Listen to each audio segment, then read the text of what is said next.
마지막까지 최선을 다하는 모습, 그러면서 조심스럽게 골을 넣을 수 있는 기회가 오면 넣을 수 있는 그렇게 선수들한테 공략하려고.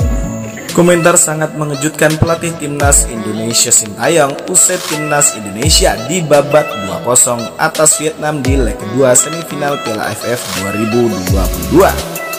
Namun sebelum kita lanjut, jangan lupa like, komen, dan subscribe agar kalian tidak ketinggalan update terbaru dari line up Garuda. Kalau sudah, mari kita lanjut. Laga timnas Indonesia versus Vietnam di leg kedua semifinal Piala AFF 2022 digelar di Stadion Maidin pada Senin 9 Januari 2023. Di awal babak pertama, timnas Vietnam mencoba menekan pertahanan timnas Indonesia.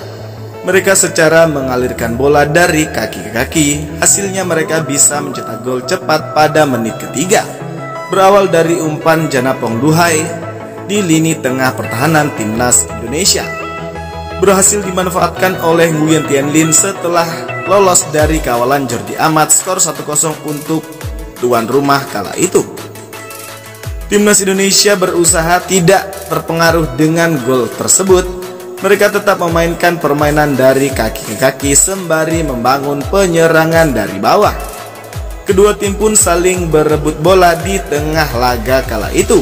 Skuad Garuda masih kesulitan menembus kotak penalti dari The Golden Star Warrior. Peluang tercipta pada menit ke-24 melalui permainan dari kaki ke kaki hingga kotak penalti. Dendi Sulistiawan yang memegang bola tampak disiku, namun tidak dianggap pelanggaran saat itu. Vietnam kembali mendapatkan peluang berbahaya di menit ke-29. Beruntung tendangan Nguyen Duoc Dung masih bisa ditepis oleh Nadeo Argawinata. Dalam pertandingan itu laga berlangsung keras. Terjadi insiden tepatnya di menit ke-34 tatkala Sadil Ramdhani memasang kaki ke Do Hun Van.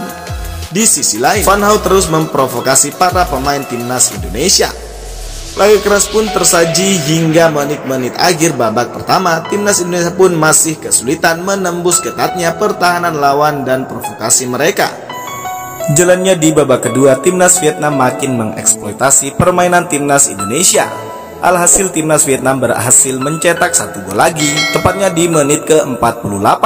Timnas Vietnam berhasil mengeksekusi bola sehingga menggetarkan jala dari Nadeo Argawinata. Sampai peluit panjang dibunyikan, timnas Indonesia menelan kekalahan 2-0 atas timnas Vietnam. Dari hasil kekalahan itu memicu komentar sangat mengejutkan pelatih timnas Indonesia Sintayong saat ini. Dengan hasil memalukan yang didapat timnas Indonesia memicu komentar yang sangat mengejutkan pelatih timnas Indonesia Sintayong.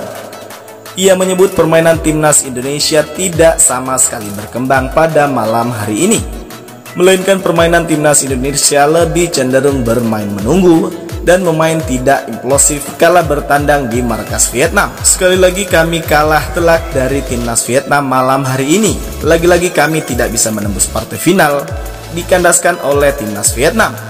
Permainan Vietnam sangat bagus dan rapi untuk mengeksploitasi permainan timnas Indonesia. Maka olehnya itu permainan timnas Indonesia dapat didikte oleh permainan taktis timnas Vietnam. Terlepas dari itu semua, peran wasit sangatlah penting di pertandingan kali ini, seperti ada beberapa kejadian yang seolah menguntungkan timnas Vietnam pada malam hari ini. Saya kurang yakin permainan timnas Indonesia bisa seburuk itu malam hari ini. Tetapi sekali lagi saya ucapkan banyak terima kasih kepada seluruh para pemain yang telah berjuang malam hari ini. Meski hasil yang kami dapat tidak sangat memuaskan untuk lolos ke partai final Piala AFF 2022. Di awal babak pertama kami telah kecolongan 1 gol dari Nguyen Tien Linh. Memasuki babak kedua, di awal-awal laga babak kedua yang lebih mengejutkan para pemain, kami kebobolan begitu 3 menit jalannya pertandingan di babak kedua. Saya minta maaf kepada seluruh supporter timnas Indonesia. Tidak bisa membawa Garuda Muda saat ini lolos ke partai final, apalagi meraih juara di Piala AFF 2022. Dari cuplikan komentar pelatih timnas Indonesia Sintayong yang seolah pesimis dengan timnas Indonesia ke depannya itu, bagaimana menurut kalian?